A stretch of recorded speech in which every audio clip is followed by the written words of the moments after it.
Bien, ce que je vais faire, donc c'est une troisième introduction sur discours de la. C'est pas vraiment une introduction, hein, c'est le premier chapitre, hein, mais que je vais reprendre avec pour voir dans les mots lui-même, dans les mots du texte. Donc on est dans guerre d'abord et en quête de sens et pas vraiment pour trouver le sens de la guerre, mais puisque tout le monde parle d'une guerre des derniers temps, des choses comme ça. Et l'idée de voir, est-ce que dans les enseignements du Ramchal, puisque le Ramchal est quand même un grand spécialiste sur la question du sens, et principalement sur la problématique du bien et du mal, de la souffrance, comme il en est vraiment paroxysme, donc j'ai voulu reprendre un petit peu ce texte qui s'appelle le Mahamar Geoula, que je remonte encore une fois, qui a été traduit par le Rav Mordechai Shriki. Et la traduction est autant une forme de commentaire, hein, c'est pas une traduction littérale. Et moi, ce que je voudrais faire, c'est le reprendre et essayer de rentrer dans les mots et, et voir si les mots nous apportent quelque chose de plus. Je pense que je ne ferai que le premier chapitre. Le deuxième chapitre, il nous amènera à la relation entre la délivrance d'Égypte et les délivrances futures. Là, c'est la problématique de la souffrance qu'il y a dans la période de l'exil. Et là, il reprend donc un verset des prophètes Michée, c'est le 7-8. Al tismechi oïafti li, donc ne te réjouis pas à mon sujet, il parle à l'ennemi, oïafti, mon ennemi, qui nafalti kamti, car lorsque je tombe, je me relève. Alors, c'est intéressant par rapport à ce qu'on vit là. On est vraiment tombé, et puis là, on est en train de se relever. Mais ça, c'est le premier niveau de la Géoula qu'on appelle la Pekida. Donc il y a un deuxième niveau de la Géoula, c'est-à-dire qu'après les tombées, après les souffrances, après l'exil, la galoute, le deuxième niveau, c'est qui échève Bachocher, que je me tiens dans les ténèbres, Hachem Orli. Malgré que je sois dans les ténèbres, Hachem, donc là c'est important de voir la notion d'Hachem, donc c'est une anagate, c'est-à-dire une conduite divine qui s'appelle Hachem, Orli est lumière pour moi. Donc ça c'est la première notion. On sait que Hachem n'est pas accessible directement, on dit par la vision, on dit par un nom, c'est un nom qui est le nom Yod-Kevavke, le nom en 4 lettres, et c'est ce nom-là qui sera révélé de toute façon à la fin des temps. Donc ça que le texte vient nous dire que malgré l'obscurité, il y a la présence divine qui est cachée mais qui est là. Ça sera un peu différent de ce qu'on appellera la Shrina tout à l'heure. On verra que la Shrina est en exil. La Shrina, c'est une autre forme de relation avec le divin. Mais il semblerait, d'après ce texte, que Hachem, lui, est toujours connecté. Mais non, nous, on ne le voit pas. Et on va le voir pourquoi. Il va nous expliquer tout ça. Alors, ce verset-là, c'est un pasuk Modia Sod Bitachon Israël. Et c'est ça et je reprends le mot Sod. Tu vois, parce que dans la traduction, on ne le voit pas, il ne sort pas. Ce verset vient annoncer le secret de la confiance d'Israël, les Tigvatam, et la tigva, c'est l'espoir, l'espérance. La tigva, d'ailleurs, c'est l'hymne d'Israël, la tigva. Et ça, c'est un secret.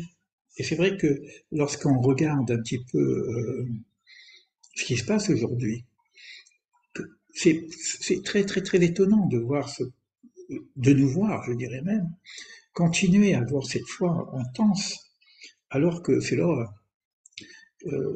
J'ai été une fois invité à un colloque, j'en ai parlé dans nos échanges, sur est-ce possible de continuer à prier après la Shoah. C'est quoi cette foi où les événements que nous voyons semblent être contraires à ce qui est annoncé par la foi. D'ailleurs, c'est tout le livre du Ramchal, ce qu'on appelle les voies de la direction divine, c'est-à-dire la Nagat Hashem, la conduite de Dieu dans ce monde.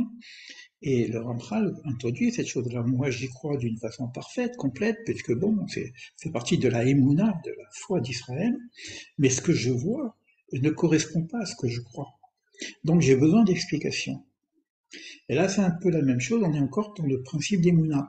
On va découvrir, moi je ne vais pas donner des réponses, je vais simplement comprendre ce que le texte me dit. Et si on peut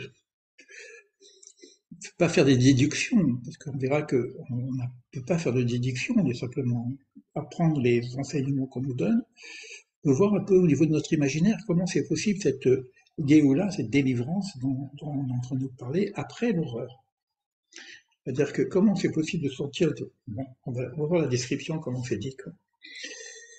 Et là, il nous dit que Ve'egalu Geoula Shlema Bimera Biamenu Amen. Et ça, donc, on aura, donc, ça présente, ça proclame cette confiance en Israël, mais ça proclame en cas la délivrance complète que nous aurons dans les jours qui viennent.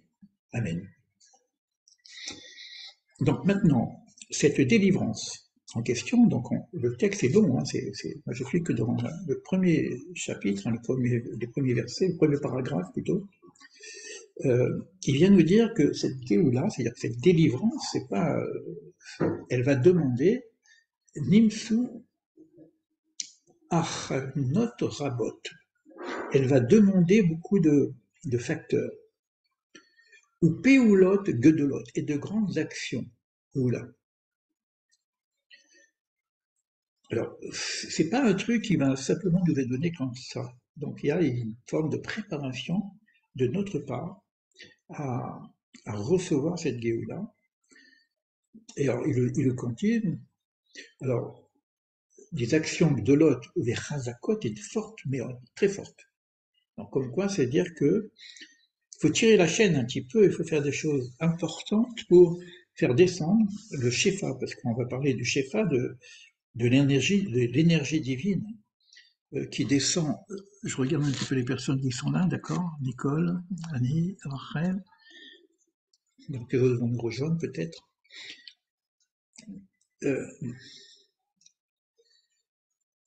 Alors maintenant, Nodarot, il est connu. Alors là, on va avoir un autre texte, quand je regarde sur le terme en hébreu, il est connu. La masculine, c'est qui les masculines? Ce sont les kabbalistes, ce sont les initiés.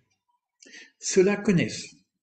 Il y a une connaissance déjà, parmi les kabbalistes, Asher Nisul Alechet Bedarke Achorma, ceux qui savent aller en chemin, dans le chemin de la sagesse, Ve'amdu, et qui se tiennent sur la véritable alamita, sur la véritable sagesse. C'est-à-dire que c'est pas un truc comme ça facile. Aujourd'hui, pour la plupart des gens simples comme nous, on n'a pas l'accès à cette connaissance, mais on sait que les sages le savent, et pas n'importe quel sage, les masculines, les connaissants, les vinifiés. Mais ce que je lis, moi, comme Asher Nissou, alors, le mot Nissou, moi je lis le mot Nes. C'est comme si c'était un miracle, pratiquement, pour avoir accès à cette chose-là.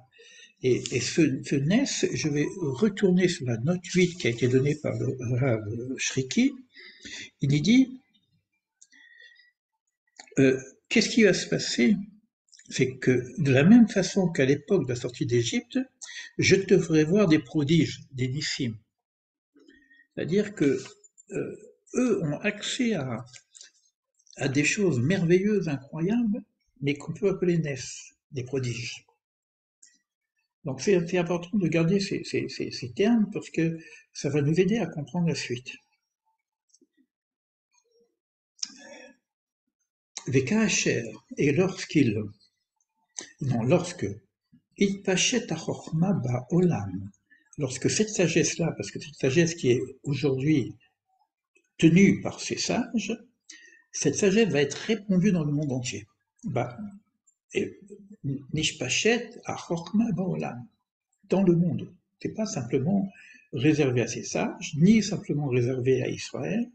C'est quelque chose, puisque le projet divin, c'est un projet de création, donc il y a tous les humains. Évidemment, il va y avoir certainement un tri. Quand on voit ce qui se passe, c'est pas, il y a des humains que c'est pas vraiment des humains, quoi. Donc, on peut voir comment ça se passe pour eux. Alors, Az Yir'u Veyidu Akol. Tous, à ce moment-là, verront et sauront, Yidou. Il y a une connaissance uniquement. C'est ce qui s'est passé à la sortie d'Égypte. On dit qu'à la sortie d'Égypte, la servante, lorsqu'elle traversait la mer, elle dit où il voyait, dans les murailles, on voyait la lumière divine. Alors, après, il dit quelque chose que moi je trouve extrêmement fort, parce que j'ai été chercher quand même dans les psaumes. Kama Igdil Hachem, toujours le nom d'Hachem, la Asot Imon, combien va grandir la lumière d'Hachem qu'il va faire pour nous. Et ça, c'est un passage qu'on lit d'ailleurs pour tous les, quand on fait pour les Ashkénazes, je le lis tout le temps, moi je le lis souvent. C'est un psaume qu'on lit après le repas. Et avant le Birkat Amazon, je crois que j'ai marqué le psaume parce qu'il n'avait pas été noté, c'était le 126. Et regardez le psaume comme il est puissant. C'est un Shir HaMa'alot, un chant qui monte dans les degrés de hauteur. Alors qu'il vient ici, Shuva Adonai et Shiva Tzion, lorsque Hachem reviendra vers Tzion. Donc il y a un exil et il y a un retour. Imanu Kel Cholmim, qui va venir comme dans un rêve. C'est des choses que nous rêvons, et viendra ce jour où on va le percevoir. Et ce qui m'intéresse, c'est le terme, la phrase qui est dit ici. Alors je vais le dire ici, je regarde le texte lui-même. Donc on sera rempli de rire. Des textes qui vont revenir dans tout ce que dit le Ramchal. Il y a des mots comme ça. Yemane Sechok sera rempli de rire. Sechok, c'est rire, c'est pas la raillerie, c'est le vrai rire. C'est que quand on dit Yitzhak, par exemple, on parle d'Isaac. Isaac, il rira. Yitzhak, il rira. Et là vient le moment où on va avoir l'incarnation de la réjouissance de ce rire dans notre bouche et dans notre langue, où sonne et nourrine. Et notre langue va pouvoir chanter. C'est des éléments qu'on retrouvera dans ce texte-là. Écoutez après ce qu'on vient de lire. Igdil Adonai la Sotimanu. Il multipliera Dieu pour accomplir avec nous. Il multipliera donc des merveilles. Et Hayinus Mechim, à ce moment-là, on sera heureux. C'est-à-dire ce bonheur attendu ne peut se faire que si on sort de cet exil. On peut avoir de la joie par l'émouna, par beaucoup de choses, mais le véritable bonheur, c'est être connecté avec Hachem, donc il faut sortir de cet exil. Mais ce qui est fort, c'est, je remonte un petit peu le texte, c'est que juste avant, c'est écrit Az Yomru Agoim. Parce que ce Igdil Adonai et l'Asot Emmanuel, c'est les nations qui disent ça. Az Yomru Agoim. Si j'enlève ce mot, c'est un peu différent. C'est pour ça que je trouve puissant de regarder à peu près l'origine du texte. Alors les Goïm diront, regardez les miracles que fait Hachem. C'est-à-dire qu'aujourd'hui, si on veut qu'il y ait une forme de reconnaissance et de joie, c'est pas que nous ayons simplement de la émouna ou du bitachon, de la reconnaissance et de la tikva, de l'espérance, c'est que les nations vont voir le miracle, comme il y a eu pour l'Égypte. Donc, alors, lorsque les Goïm verront ces miracles, donc je veux dire, Igdil Adonai la Sotimanu, Igdil Adonai Immenu, pour nous, Ayenus Mechim, alors nous serons contents. C'est pas un contentement simplement qui est confiné sur la réalisation de ce peuple, de cette voix, etc. C'est un contentement où l'ensemble des nations reconnaîtront le principe d'Israël. Ce que j'avais envoyé comme message tout à l'heure, c'est comme le début rejoint la fin, au niveau de Bereshit. Quand je dis Bereshit, on ne sait pas trop ce que ça veut dire. Et je le referai avec l'aide de Dieu, parce que c'est important de faire notre programme, de reprendre Bereshit, parce que tout est à l'intérieur, et le mot Israël est dans ce Bereshit. Et le dernier mot, c'est Israël. Mais comme Bereshit, c'est quoi? Bereshit bara Elohim et Hashem ba'aretz. C'est que Dieu créa le ciel et la terre. Il crée un monde, il crée des hommes, Adam. C'est le principe humain. C'est pas un peuple spécifique, c'est l'humanité. Donc, lorsque j'arrive qu'à la fin, c'est le mot Israël, ça veut dire que Israël étant connecté à Bereshit, il faut que donc donner le sens d'Israël et pas simplement un sens singulier. Si je n'intègre pas le sens universel d'Israël, ben, j'ai pas intégré Israël. Et c'est pour ça qu'ici vient nous dire que viendront les goïms nous dire, regardez Hachem ce qu'il fait. Vous voyez déjà la connexion avec un sens, ça veut dire qu'on attend un miracle. Parce que s'il n'y a pas le miracle, et moi je pose la question, même s'il y a un miracle, on est en deuil. Ce qui s'est passé, comment on va l'oublier? Je parle aussi bien de la Shoah que des pogroms, mais même de toutes les autres guerres. Comment on peut oublier qu'on va, ok, on va être libéré, on va gagner la guerre, ok, et après, on va être heureux? C'est quoi c'est quoi ce miracle?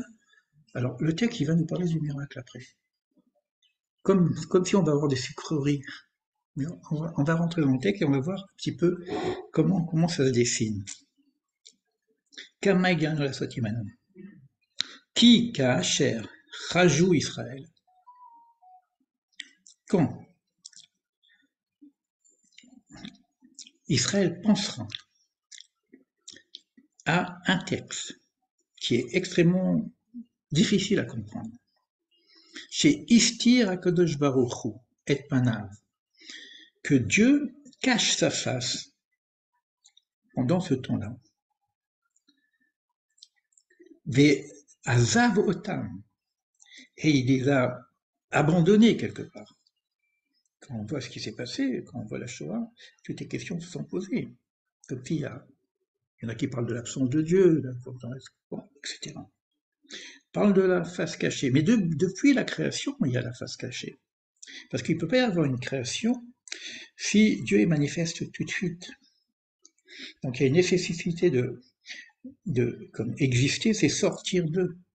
Donc il y a cette lumière qui est nécessairement ce qu'on appelle le tzimtzum, la restriction, la contraction de la lumière divine, et on appelle ça la face cachée, pour que le monde puisse commencer à exister. Az ayu mechin, mais si je parle que de la face cachée, notre croyance vient nous dire qu'il y a une préparation dans cette face cachée.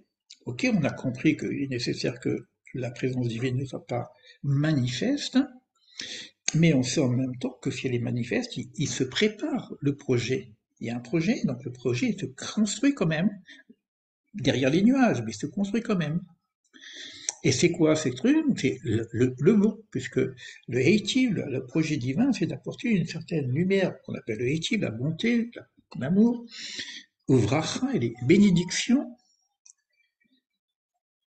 Et alors, donc, on sait que Az Aya Mechina Em Otsot Gdolot. Et on sait que dans cette face cachée, ce Dieu caché prépare des grands trésors. Et qui continue après, Asher Yerbam, qui dans la largeur Enketz, il n'y a aucune limite à la largeur de ces trésors. Gdolotam, mais leur grandeur, Ein Tachlit, et la grandeur n'a pas de limite. Ube Otsot Aele, donc ces trésors, Aya Noten Kol Hon Yekar Venaim. Alors là encore un texte, c'est-à-dire qu'il va donner tout ce Alors, chair, mais le mot on, c'est pareil, bon, la traduction n'est pas directe ici. Mais quand je regarde le mot on, c'est. Alors, le mot on en hébreu moderne, c'est le capital, c'est le fond de roulement. C'est-à-dire que tout ça, ça parle de quoi? Ça parle de la lumière. Il n'y a pas un Dieu physique qu'on connaît, qu'on peut voir, qu'on peut palper, etc. Mais le Tselem Elohim, à l'image de Dieu, c'est pas qu'il a un corps avec un nez, des bouches, etc. On parle d'une énergie principale, d'accord? Donc il y a des faisceaux de lumière, puisqu'on va le voir, il va être un peu plus clair sur ces canaux, sur l'idée de l'arbre de vie avec la lumière qui doit descendre dans l'ensemble des luminaires. Mais il dit en même temps qu'il y a un fond, moi c'est pour ça que je dis un fond de roulement. C'est-à-dire que malgré tout, malgré la face cachée, il y a une lumière qui est le fond de roulement pour que ça tienne, sinon ça ne tiendrait pas. Et donc on ne peut pas perdre, c'est-à-dire que la face cachée, elle est principalement de notre côté. C'est ça que ça veut dire. Du point de vue du créateur, il n'y a pas de face cachée, ça continue à fonctionner. De notre point de vue, bah, on voit rien. Alors, et là, il reprend un peu les ségoulottes, les trésors, Mélachim, de royauté, donc on prend du Mélech, là, c'est les vins de tout temps, ou le Chol Sha'a, elle sera donc éternelle, pratiquement, jusqu'à ce que se remplisse, on parle toujours de la grandeur de ces rôles, ce qu'il n'y a pas chez Ein Yechol et David, que aucune bouche ne peut expliquer. Et à Ozen Nishmoa, aucune oreille ne peut entendre. C'est-à-dire que je ne peux pas vous expliquer de quoi ça parle. C'est pas, c'est énorme. Et même le cœur ne peut pas, il sera tétatinisé. Le cœur, on parle de l'intelligence, hein, Chormalev, l'intelligence du cœur, qui est en relation avec la Bina. On verra un petit peu comment. Par la suite, il va quand même rentrer dans les Séphiroth, mais pas au début. Pour l'instant, c'est vraiment des généralités.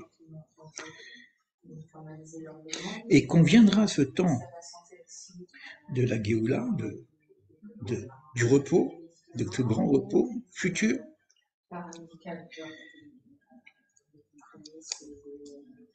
les Igalotes Baola, ça sera une révélation, une délivrance Baolam dans le monde.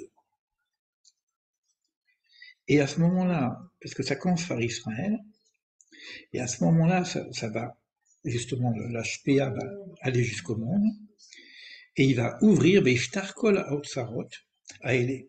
Et il va ouvrir tous ces trésors dans le monde. Et de là vont sortir toutes sortes de délices, je lis le texte, hein, tout simplement, hein, toutes sortes de délices, des richesses, vite nous les Israël, et il va y avoir à ce moment-là, c'est là qu'il va falloir qu'on comprenne, Chelef avodatam a caché chez Avdou Begalutam. Il va y avoir une forme de, parce que quand on parle de capitalisation, il est en train de dire qu'on capitalise pendant notre travail, pendant ce temps, nous sommes dans ce monde qu'on appelle Olam Hazé, on capitalise par nos actions ce qui nous sera donné dans le futur. D'ailleurs, c'est écrit que les mitzvot, le salaire des mitzvot sont pour le monde futur, etc. Mais il veut dire en même temps qu'il y a une forme de contrepartie. De la même façon qu'il va y avoir des douleurs insupportables, cachées, difficiles, et qui perdurent dans le temps, puisque ça a duré quand même depuis des millénaires, ben, il va y avoir cette contrebalance de la même chose, mais en lumière.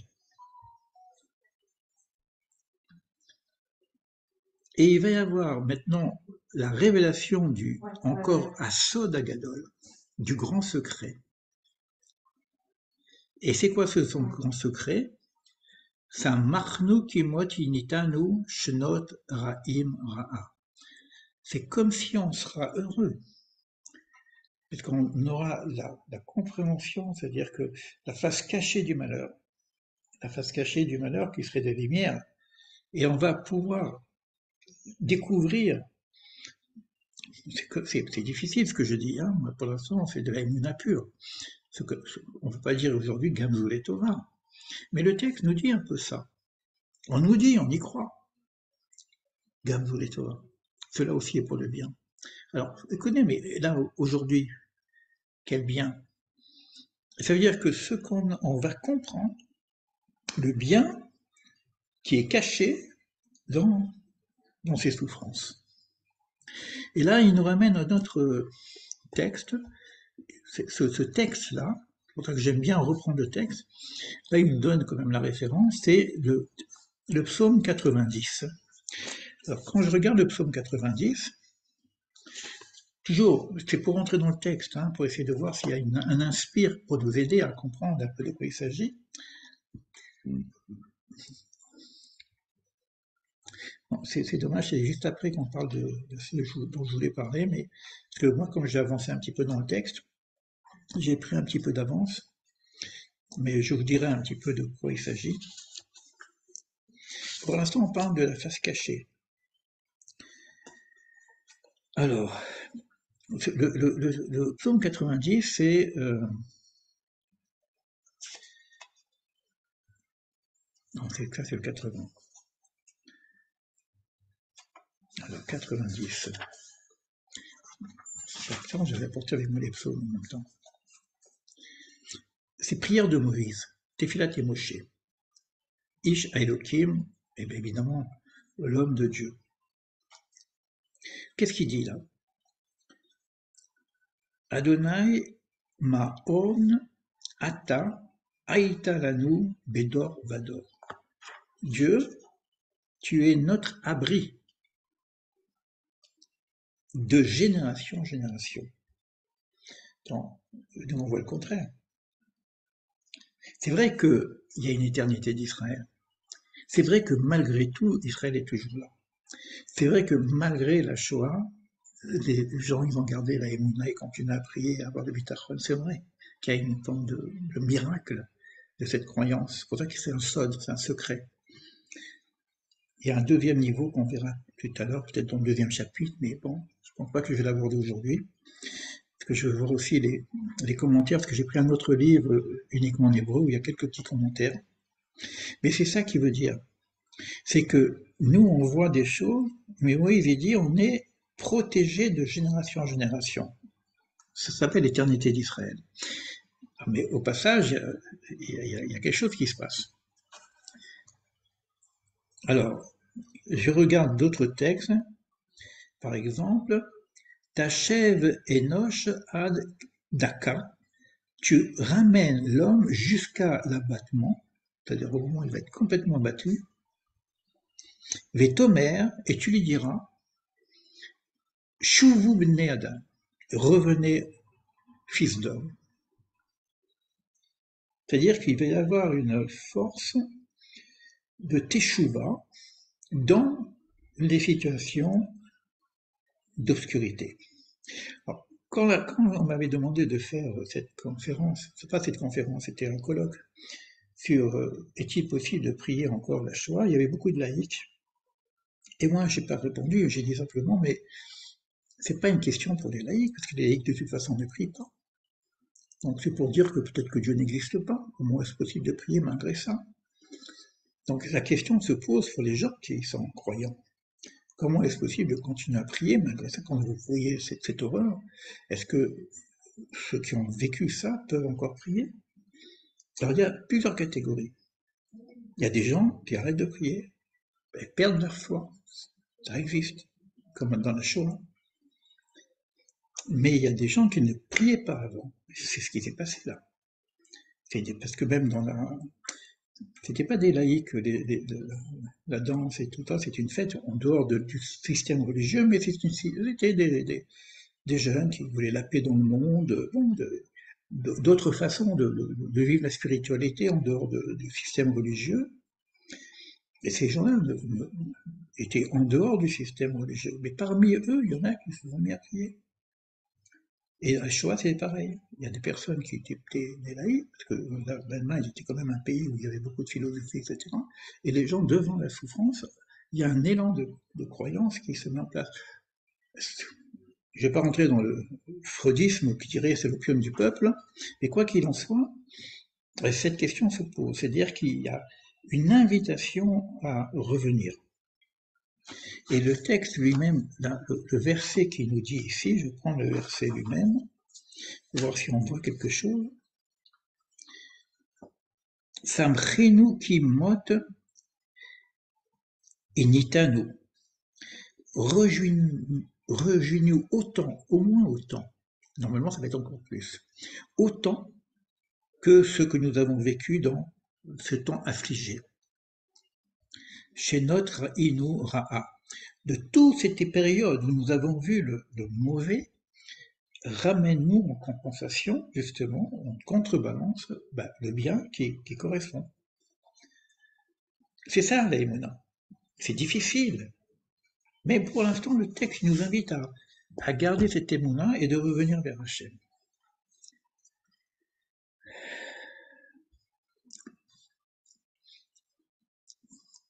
Pourquoi il dit qui kol ayamim shehayu Israël bagalout, tout le temps où Israël était dans l'exil,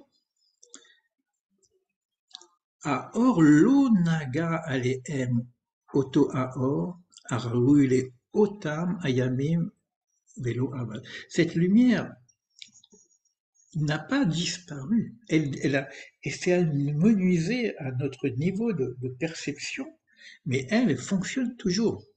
Sinon, le monde ne peut pas exister. Aor aou aya akadosh baruchu gozru be'ele outsot. Et lui, il reprend les mêmes termes, il continue, que cette lumière conservée un petit peu, presque en attente un petit peu, parce que bon, ce monde, c'est le monde provisoire, c'est un brosse d'or, c'est un couloir de préparation à ce monde futur. Donc le trésor, il serait... Alors, est-ce qu'il va être délivré dans notre situation, ou est-ce qu'on aura quelque chose simplement après? Et qui dit que lorsque viendra ce temps, les Ftoachotam, où les portes vont s'ouvrir, alors, Av Yetse Kol Aor Aou Ke Echad, et il viendra à ce moment-là toute cette lumière comme une. C'est comme s'il vient nous dire ici que dans ce monde-ci, les portes vont s'ouvrir. Puisqu'on sait que bon, la lumière dans le monde futur, etc., d'accord, c'est que l'aïmouna. Mais on n'a pas de corps, on est des âmes, on est, bon, ok, bon, on n'a pas de perception de ces choses-là. Là, il dit non, les portes vont s'ouvrir. C'est-à-dire que notre situation aujourd'hui sera éclairée. C'est pas simplement de l'autre côté de ce monde. C'est pas simplement dans le monde des âmes. C'est pas seulement dans le monde futur, mais dans le monde devenir. C'est ce monde-ci qui sera allumé, illuminé. C'est-à-dire que nous, on aura une perception de cette lumière.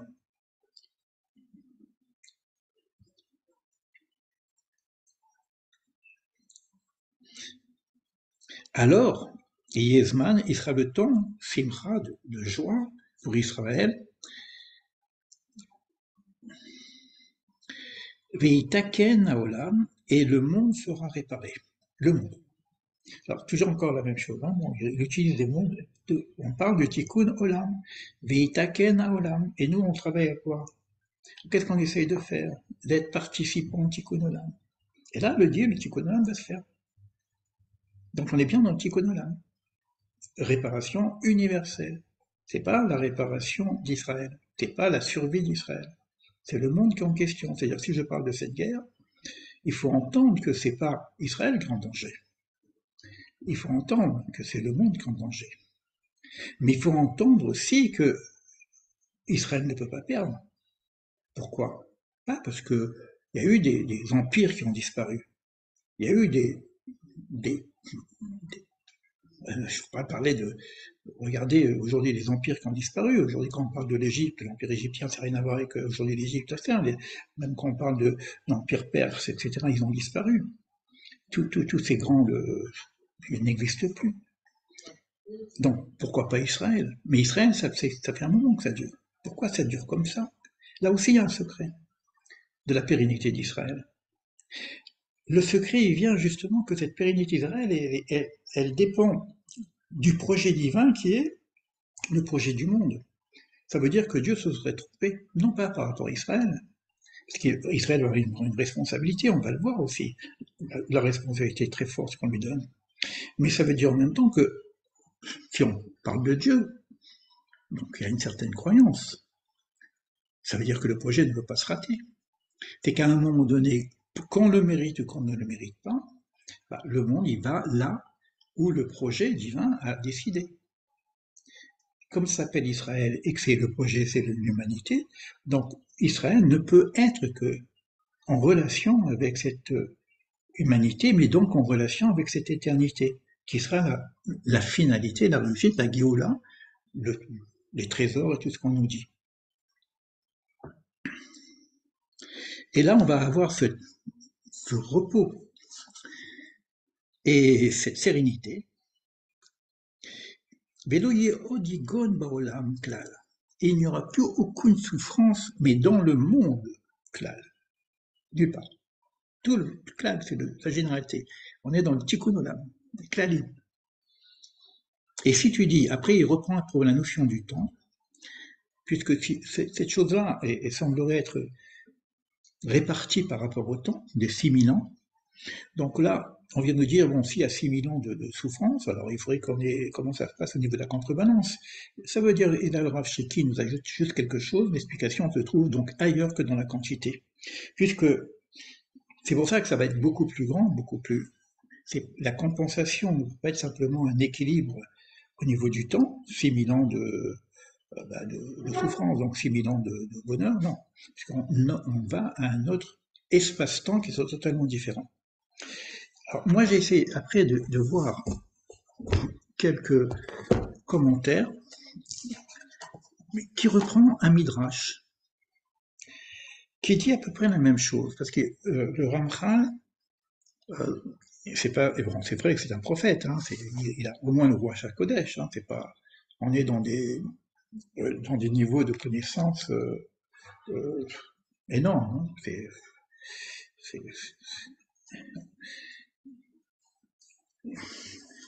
ce que nous dit ici, c'est un autre ouvrage que j'ai ici, qui lui en est uniquement en hébreu.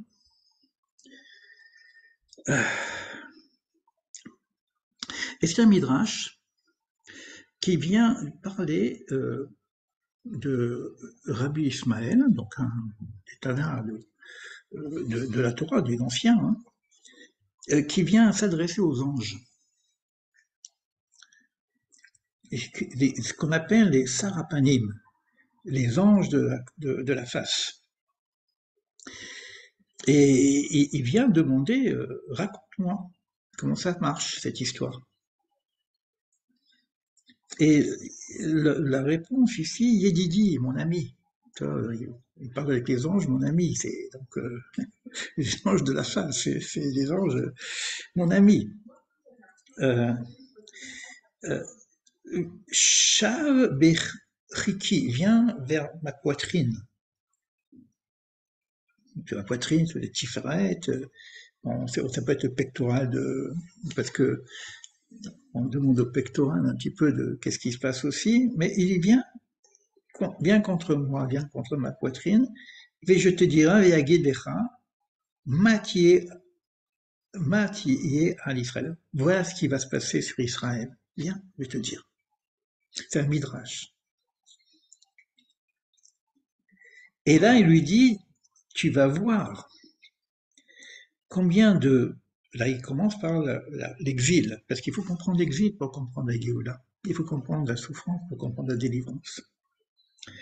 Pas simplement par rapport à la faute d'Adam Arishon où on va se tenter par la douleur. Mais il semblerait quelque chose comme ça. Il dit, tu vas comprendre combien de misère et de forces négatives différentes qu'il y aura de là à là. C'est pas un truc comme ça. Et regardez, il y a quelque chose qui, bon, par exemple, là c'était universel avec le corona, mais bon, si on parle de la sortie d'Égypte, mais il y a d'autres peuples qui ont souffert, il y a d'autres pogroms qui ont été faits, mais il vient nous dire que dans ce monde-ci, il y a des aspects totalement différents de tous les aspects de la souffrance. Alors comme il y a une forme de compensation, il va y avoir aussi des aspects différents de toutes les formes de bénédiction et de trésors qu'il nous donnera. Et il dit, Gamarti, et j'ai dit. Alors je sais plus qui parle à qui, hein, parce que c'est comme des Didier, des amis, quoi. Hein. Je sais pas si Rachel est là, mais bon, elle doit se rappeler certaines choses qu'elle a écrites dans ses expériences. Hein. Adar vive Marom, le rayon qui brille dans les hauteurs. Shema en lahem takana. Ce rayon-là n'a pas besoin de réparation. Il y a une forme de tikkun olam en bas pour nous, mais le rayon lui-même, c'est un rayon divin. Comme on parle par exemple de notre structure à nous, la Neshama Shinatati Torah. Je veux réparer l'âme. Qu'est-ce que je vais réparer de l'âme? Elle est pure. Ma Neshama Shinatati Torah. Je ne vais pas réparer quelque chose qui est de toute façon pur. C'est comme je réparais le rayon divin et il est pur. Il n'y a pas besoin de takana. Alors maintenant, il y a des niveaux d'âme, comme le nefesh, comme le roar, qui eux ont besoin d'un tikkun. Donc il y a des niveaux, non pas du rayonnement, mais des canaux qui ont besoin d'une réparation. C'est pas la lumière qui est défaillante, c'est les canaux. C'est pour ça qu'après on va parler des canaux.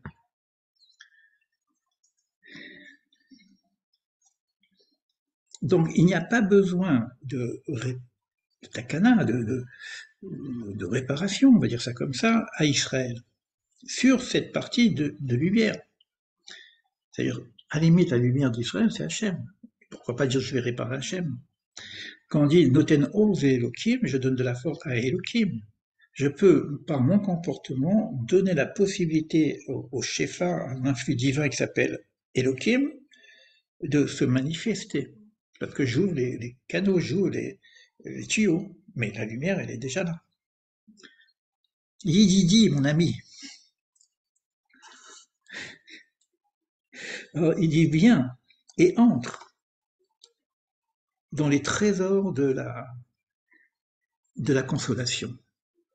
C'est-à-dire comme s'il va voir lui, c'est pour ça qu'on dit que tout à l'heure on dit les masculines, ils savaient, et donc ils ont cette approche, cette vision, cette expérience de cette consolation qui va venir.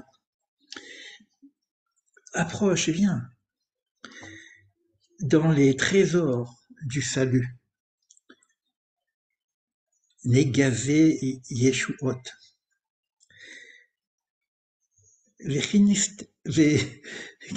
Viens, rentre. Les Genavé Yeshuot. Bon, je ne suis pas un grand hébraïsant parce qu'il utilise deux formes il y a les Ernissach, je te ferai rentrer, et là, Irnissachni, fais-moi rentrer. Donc il y a un jeu de mots avec ce futur et le présent. Il y a quelque chose qui pourrait nous dire que ce futur est déjà en présence possible. Et donc lui, il dit, bon, viens, il parle là, je rentre dans ma poitrine quelque part et je vais te montrer. Là, maintenant. Pour pas qu'il y en a qui savent. Ces trésors de douceur. Et là, il dit, Et j'ai vu, ce qu'il appelle les catotes, c'est les groupes, c'est comme l'armée on parle de l'armée des anges. Et j'ai vu cette armée chez le Malaché Acharet, des anges, Malaché Acharet, des anges gardiens de. Et qu'est-ce qui se passait? Eux, ils étaient assis, Yoshvin, les Orgin, Bégadé Yeshua. Ils sont là, et ils sont assis en train de préparer. Mais quand on dit Bégadé, c'est les vêtements. C'est des couturiers, quoi. Ils font les vêtements de la délivrance. Ben, simplement ça. Donc il y a les vêtements bégadés. Moi je le dis avec mon hébreu, hein. Bégad, hein, bégad c'est un vêtement. Donc les baguettes Yeshua, les vêtements de la délivrance aussi, mais ils font. Donc ils organisent ces vêtements et ils font quatre chaim, les, les couronnes de la vie. C'est-à-dire notre vie, elle est basée sur plusieurs niveaux de Shefa. Et nous, on attend le couronnement, ce qu'on appelle la malchoute. La malchoute, c'est la royauté. Donc, ils sont en train de faire les couronnes. Là. Donc, tu rentres et lui, il voit les anges en train de travailler sur le futur. Les kuvaim baem abanim torot. Et ils vont fixer dans ces couronnes des pierres précieuses, ou margilim des perles, ou markachim kol miné bessamim, ils vont donc faire ce mélange de toutes les espèces d'encens. C'est qu'on fait les kétorettes, hein, avec les odeurs. Donc on est dans le jardin d'Éden quelque part. Et on voit les anges qui préparent tout ce que, même on en parle dans le temple, les kétorettes, les encens, etc. Bon, les perles précieuses. Et qui sont, ils parlent de mes Adani Olam, qui sont d'une douceur universelle pour le Olam, pour l'éternité. Ou Maptikin, c'est les liqueurs, c'est aussi les bonbons. Yonot, la tzadikim, des bonbons sucrés, des liqueurs sucrées pour les tzadikim. Il faut prendre au niveau de la métaphore, évidemment. C'est-à-dire il cherche des mots pour dire quelque chose qu'on n'a pas d'idée vraiment de ce qui se passe.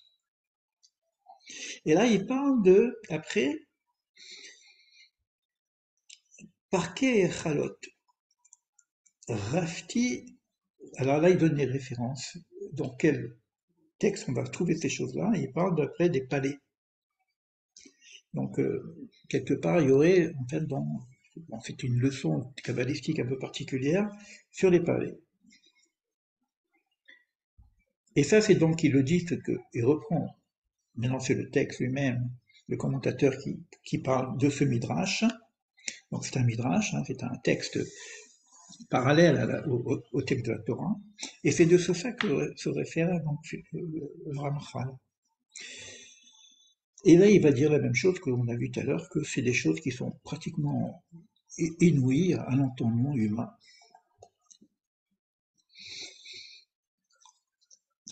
Et où il n'y aura plus de tristesse, il n'y aura que de la bonté, plus de mal. C'est le mal qui disparaît quelque part, hein, que de l'amour. Mais comme il nous a dit quelque chose, je ne sais pas si je vais tout lire parce qu'il y a quand même beaucoup de choses. Alors je regarde juste un petit peu les autres notes.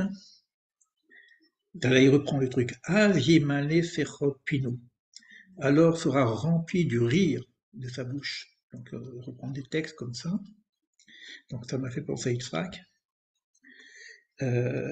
Après, il parle des choses. Il y a 10 choses qui vont être révélées dans cette époque-là. Il en parle de 3. Donc, là, il dit la 8e.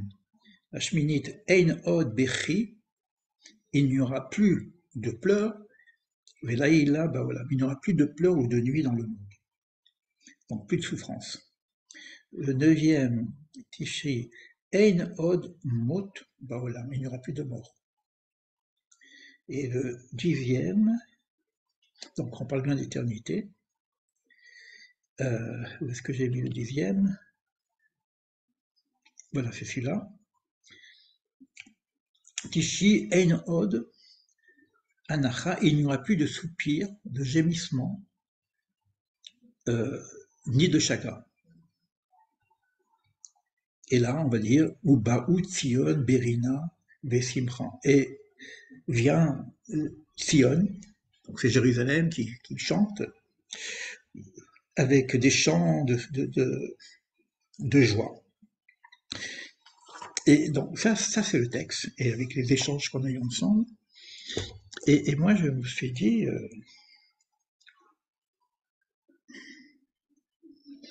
c'est joli. C'est joli au niveau de la Emouna. Et c'est un secret. Il va aller un peu plus loin après parce qu'il y a une autre phase qu'on dit Esther Astir Panim. Parce que là, on n'a parlé que de la face cachée. Mais il y a quelque chose encore de plus dur qu'on est caché, je cacherai ma face. Et il y a notre secret qui doit nous être révélé. C'est doublement caché. C'est tellement caché qu'on ne sait plus qu'il est caché. Quand il est caché, on sait qu'il est caché, on a cette Emouna. Mais quand il est doublement caché, là, ce qui s'est passé, par exemple, ces bébés qu'on égorge, bon, je ne veux pas raconter tout ce que vous savez.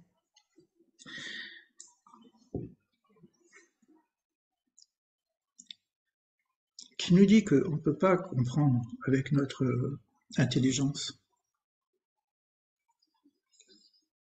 Mais si je ne peux pas comprendre par mon intelligence, donc où je reste dans les mounas, je ne peux pas déduire, j'ai pas d'accès. Ok, donc je reste dans la croyance, dans l'espérance, espérant que cela soit. Mais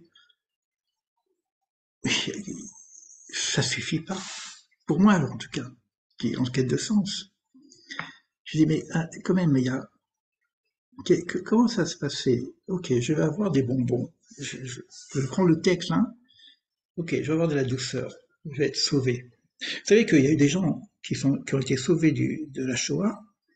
Ils ont été encore plus malades. Parce que, pourquoi j'ai été sauvé? J'aurais préféré crever. Parce que comment je peux oublier ce qui s'est passé? Comment je peux oublier? Qu'est-ce que tu vas me donner? Ok, bon, ça va, je suis rentré, maintenant j'ai une maison, j'ai ci, j'ai ça, j'ai des bonbons, des encens, tout ce que tu veux. Mais qu'est-ce que je fais de cette mémoire? Comment on peut consoler une mère? Il n'y a pas de bonbons possible. Et ensuite, c'est dans ce monde. Qu'est-ce que je peux voir qui serait tellement énorme que j'en aurais une réjouissance? C'est ça la question. Alors, si nous ne pouvons pas intégrer par l'intelligence, par le CRL, parce que on sait les textes, mais lui, il est rentré. C'est pour ça que je vous apporte ce midrash. Il a vu, pas simplement il a vu que, il a dû voir quelque chose qui répond à cette question. Alors moi, j'ai laissé mon imaginaire se balader. J'ai dit, qu'est-ce qui pourrait faire que on soit en tranquillité après ça?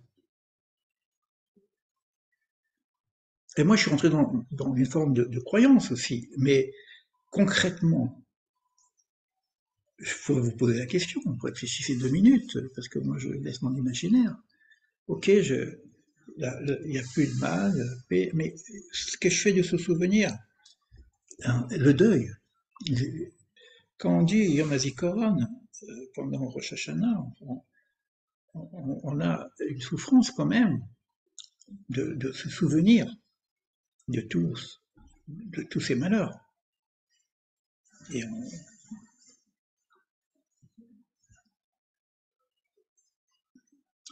Alors là, je suis parti, moi, dans mon imaginaire un peu.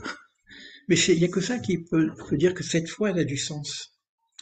Sinon, bon, c'est mignon, c'est gentil, quoi. Puis, c'est dur ce que je vais dire, hein, parce qu'il y a une partie dure et une partie douce. En tout cas, je veux dire que si on parle des morts, on ne sait pas ce qui se passe pour eux. Ils sont morts. Les pauvres, pourquoi on dit les pauvres? On ne sait pas. C'est nous les pauvres. Est-ce que c'est eux les morts ou c'est nous les morts? C'est comme si on est mort devant ça. Ok, on peut avoir la force et machin, les bonbons, tout ce que mais s'il y a cette atrocité qui se termine par la mort, il n'y a pas de sens. Tu peux me donner tous les bonbons du monde, il n'y aura pas de sens. Donc, on ne peut pas imaginer que les pauvres, les bébés, ils n'ont pas souffert, ils n'ont rien fait, ils n'ont même pas expérimenté la vie, ils n'ont même pas réfléchi au problème du sens, etc. Comment ça marche ça pour ça? Donc, il ne peut pas y avoir de mort. C'est-à-dire que la vision possible, c'est de voir qu'il n'y a pas de mort. C'est-à-dire que s'il n'y a pas, à la limite, hein, moi je vais laisser mon imaginaire, si la mère ne retrouve pas son enfant, elle sera toujours en souffrance. Si le père ne retrouve pas le mari ne retrouve pas sa femme, la femme son mari, le vieux, tout ce que vous voulez, s'il n'y a pas un moment le temps des retrouvailles, c'est joli, mais c'est quoi? Et je pense que cette ouverture, parce qu'il y a une séparation entre le monde des âmes et notre monde. Comment ça marche, je ne sais pas. Mais l'idée, pour moi, elle est là. Ça fait partie des systèmes dont nous disons que ce monde est un monde provisoire et que le monde futur, etc. Donc, les morts sont dans ce qu'on appelle Olam Aneshamot, et puis après, il y aura une retrouvaille dans le monde futur.